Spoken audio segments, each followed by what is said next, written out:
Hi guys, I'm Shmee, hello to you, welcome back to the channel and welcome back today to the Beast of the Black Hell, one of the final times that I can call my AMG GT R by that nickname, because today I'm taking the car to Dub Customs where it is finally time to get this car wrapped. Now I know it's quite cliche for a YouTuber to say that they're going to wrap their car, but if you rewind back to when we locked in the spec for the AMG GT R over a year and a half ago or so, I talked about ordering it in black because it was the best base colour on which to do a vinyl wrap.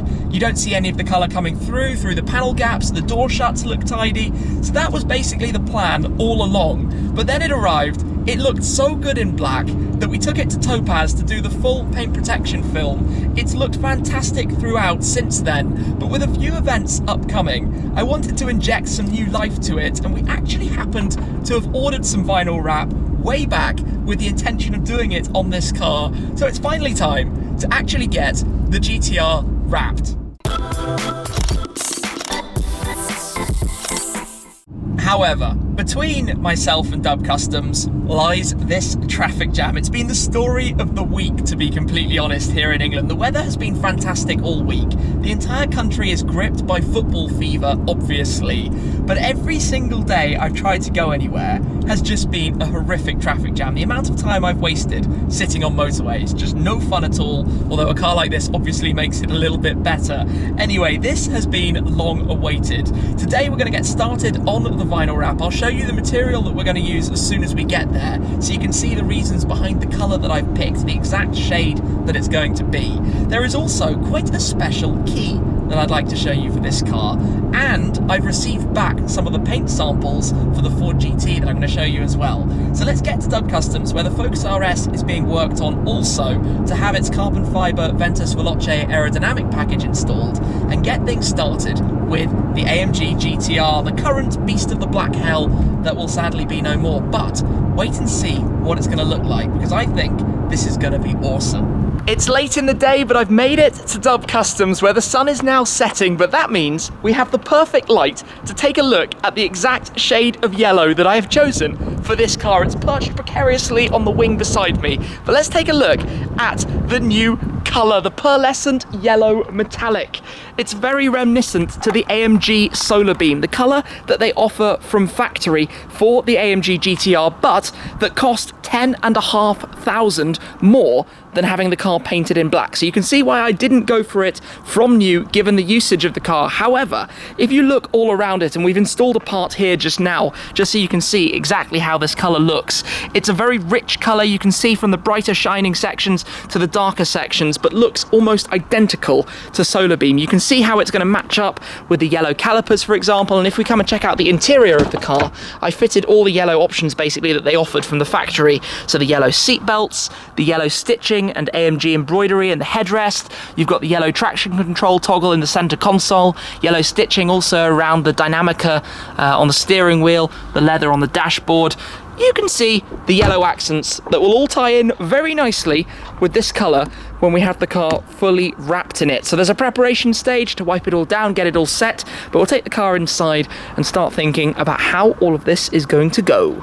I just went inside to check out the progress for a moment on the Focus RS, but ended up being quite distracted because the guys are actually now installing the final carbon fibre parts of the full aerodynamic package from Ventus Veloce, and the car is looking so epic. We'll head inside in a moment and check it out in full. But before we do, I'd like to talk to you about the Mercedes-Benz key, the key for the AMG GT R. It's quite a smart key on its own, but it is fairly generic, because for the cars of this generation, it was the same key whether it's the C-Class or the E-Class or whatever it is. And those of you who have been following my channel for a while will know that I'm quite a big fan of personalised bespoke car keys. My 911 GT3 has a key painted in PTS Gelbgrün to match the bodywork. The Aston Martin has their glass crystal ECU, which is very nice in its own right. The McLaren 675 LT has a carbon fibre key tinted in blue with the LT logo on the back, but the Mercedes key just kind of has this.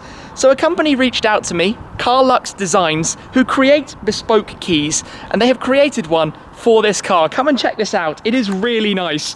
So just open the boot because the key is in here, and I won't put this key in the boot or it might end up locking it. Now, I've not yet programmed it. I've literally just received this in a lovely display box, but let us open this up and take a look in here, where under here we have the new key made from black chrome with yellow Alcantara, the black chrome buttons with yellow highlights on them, and carbon fiber on the rear of it. This is really, really smart. Obviously, you'd replace this plastic key with your actual key for the car and have to get it programmed, but that can now sit with all of my other keys. Such a nerdy thing, but I think it's quite nice. When you aren't with the car, you know, most of the time you're not out driving, you've got the key to take a look at, and it's nicely presented too, so big shout out to them. Really appreciate that. Very, very nice thing. Now in here, we have the painted samples for the Ford GT. You probably recognize this box, which I have opened up the wrong way around. The Ford GT design order spec box, which if I just open this up completely, kind of awkward doing this one-handed, but we'll manage. Move that out of the way, slide this completely out. No, that's virtually impossible. Let's see if we can come up with a magic way. Here we go.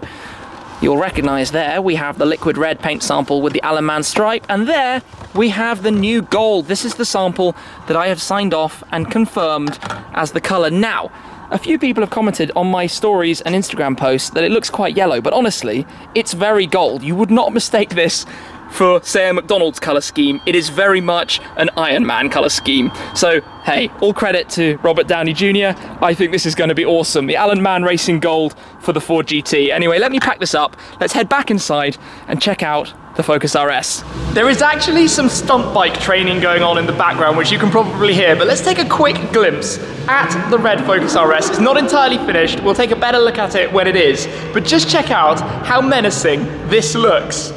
It's so cool. Just a quick little glimpse at the contrast of the carbon fiber against the red. Let's get this finished up though, so you can see the full car. Fast forward a few hours, it's now much later in the evening, but we have just finished installing all of the carbon fiber parts onto this car. Are you ready to see what it looks like?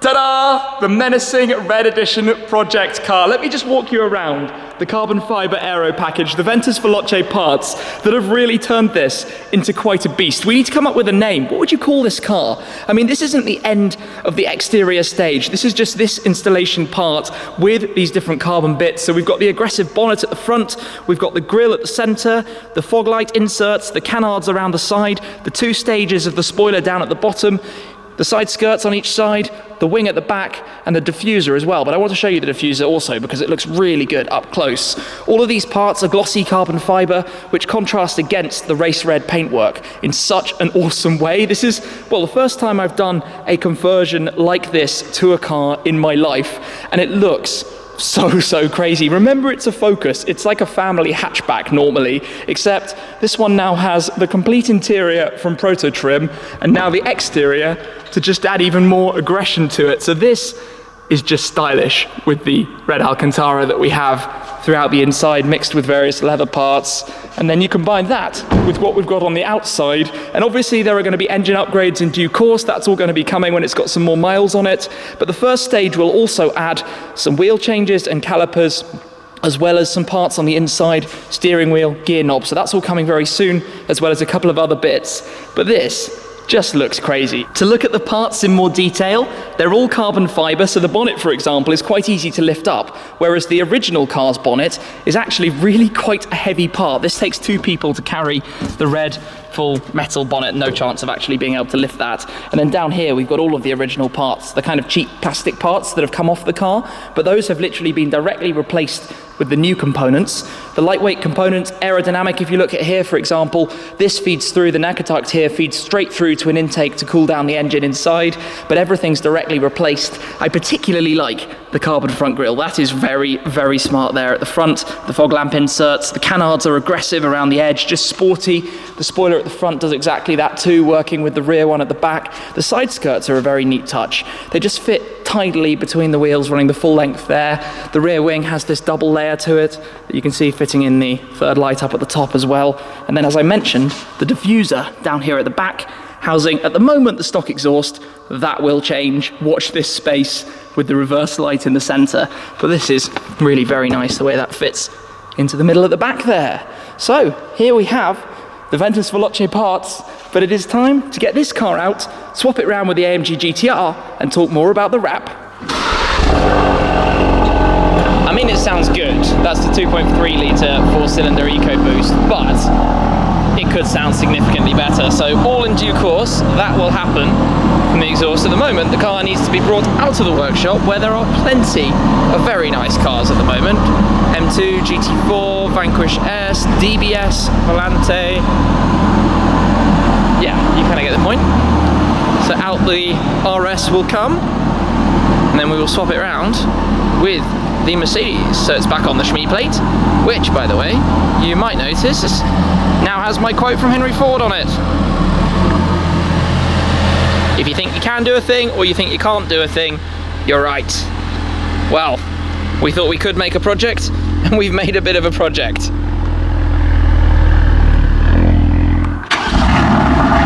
Whereas that just sounds epic, the titanium exhaust and the Rentec downpipe. It is funny having that little bit of colour on the outside, so you can see what it looks like at night.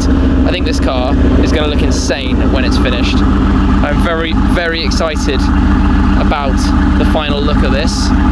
All coming back inside, where we can talk about what it's going to be like to wrap a car that has PPF on it. As you know, my AMG GTR has full body paint protection film, so all of the panels of the car have the protection film installed, from the black body painted parts to the carbon parts as well, like the wing and the roof. And that will protect it from small damage like surface scratches, swirl marks when it's being washed, stone chips at the front end, or even, as we saw the other day, potentially real damage, as nearly happened to the carbon fibre fender. But what that means is loads of you have asked me, how does it then work if you have a car like this with paint protection film and you then want to vinyl wrap it? Well, if you think about it, what you're effectively doing is giving the car a double layer of protection. Now, the vinyl wrap is much, much thinner than the paint protection film, but still does a little bit of the same kind of job. Now, where you might spot a difference is the protection film is templated and placed around the car, so you might get a step change, so to speak, at some of the edges. Those will be very hard to find and barely noticeable, when ultimately the car is going to be incredibly well protected when it's out and about, but it still works in the same way. You still heat it up, stretch it, and install the vinyl. It's a very different process to the paint protection film, which is applied using a solution, but it will stretch over, stick down. You just have to be very careful when you then remove it in the future, because the last thing you want to do is lift up the protection film when you're trying to just remove the vinyl, if that's what you're going for. So basically, the car is going to get the yellow installed, basically AMG Solar Beam yellow, on all of the black main body panels. We might look to do some more by way of a design afterwards, but to start, if you think about it, the boot, the bumper, the carbon bits will stay carbon wherever they are, the wing, for example, and the roof, and the door mirrors, but the whole body is going to turn yellow, except for the grille, which will stay black naturally. So that process then takes a good number of days to go over all of the parts. Fortunately, this car isn't too complicated, but obviously to access some of the areas, for example, to do the entire door panel as one piece, you want to make your life a little bit easier by removing the door handles. Now, those were actually taken off before when we de-chromed them here at Dub with black vinyl, so many of you wouldn't even have noticed that that wasn't actually painted. That is wrapped to match the body color, because for some reason they are chrome on the GTR, one of the very few bits of chrome. So it's going to still retain the satin black wheels. I think those will contrast nicely along with the carbon parts on the bright bodywork. So I am eventually going to get the bright solar beam yellow AMG GTR that I've really been looking forward to from the very beginning. Don't get me wrong, the Beast of the Black Hell has been epic, but it is time for a new chapter for the Rentec GTR. And I'm back home with the RS. I'm not gonna lie, getting it down into my underground garage with the ramps and the front spoiler has certainly been a challenge, but that's something you have to deal with. To have a car that looks this good, and the lights just turned off, but when they were on, it looks so mean and aggressive. I've got my key, let's just blink it, wake them up again for a second. The daytime running lights in the middle. This thing is a little monster. And when we're finished with it, when we've done some engine upgrades, it's just gonna be incredible fun. I love driving it, even just now, out on the roads, driving this thing, even fairly gently. It's only got 750 miles or so on the clock. It's an awful lot of fun. Anyway, today was about taking the AMG GTR into Dub Customs to finally start the wrapping, which will be done, ready, I think for next week or in a couple of days' time by the time the video goes out, ready for the Goodwood Festival of Speed, wrapped in yellow. Finally, the beast of the black hell is becoming the beast of the yellow hell. Is that a thing? I don't even know. Maybe we have to come up with another name, but do let me know if you can think of a name for this car. Anyway, I need to park it up properly in my space, not across two. As you can probably tell, that's a little bit antisocial for now, but these Ventus Veloce parts look so good on this car. This will be down at Goodwood as well, so come check it out if you're around. Anyway, it's a big thanks from me to all the people who have been involved in this project so far, to Ventus Veloce, to Proto Trim, to Dub Customs for installing the parts earlier today, and then not getting too stressed out when I joined them to fit the bonnet and the rear spoiler at the end of the day. But there's a lot more to come with this. There is also a lot more to come with the AMG GTR. So as always, watch this space. Anyway, that's it for this time. Thank you very much, as always, for watching, guys. I appreciate your support, and I'll catch up with you again very soon. Cheers.